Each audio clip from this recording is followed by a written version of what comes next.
હાલ બનાસકાંઠાના 14 તાલુકા છે, એમાંથી 8 તાલુકાઓ અને 4 નગરપાલિકાઓથી એક નવો વાવ થરાદ જિલ્લામાં એનો સમાવેશ કરવામાં આવશે અને વાવ થરાદ જિલ્લાનું મુખ્ય મથક એ થરાદ રહેવાનું છે.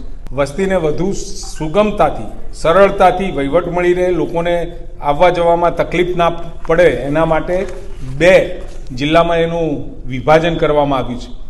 વાવ થરાદ જિલ્લામાં 6,257 ચોરસ કિલોમીટર અને બનાસકાંઠામાં 4,486 ચોરસ કિલોમીટર રહે તે પ્રમાણેની રચના કરવામાં આવી છે. સરેરાશ 35 થી 85 કિલોમીટર જેટલું અંતર ઘટશે, ઈંધણમાં પણ બચત થશે અને લોકોની સુગમતા વધશે.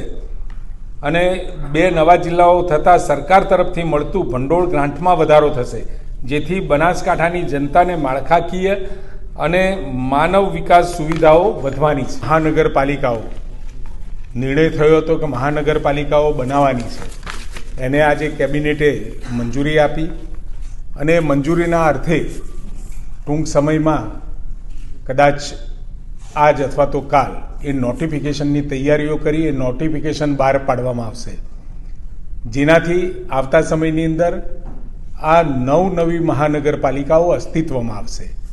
અસ્તિત્વમાં આવેલી આ 9 મહાનગરપાલિકાઓ થતાં ગુજરાતનો અર્બન વિસ્તાર 50% કરતાં પણ વધી જશે અને એના કારણે અર્બન વિસ્તારમાં આ મહાનગરપાલિકાઓના કારણે આઉટર સ્કર્ટની અંદર એટલે કે આજુબાજુના વિસ્તારો કે જે ડેવલપ થયા હોય એમાં ગામડા પણ આવી જાય, નગરપાલિકાઓ નજીકની હોય તો એવા તમામ ગામડાઓ અને નગરપાલિકાઓ જોડી અને મહાનગરપાલિકા થતાં વધુ સત્તા, વધુ કાર્યક્ષમતાથી, સુનિયોજિત આયોજનથી એ શહેરોનો વિકાસ થાય.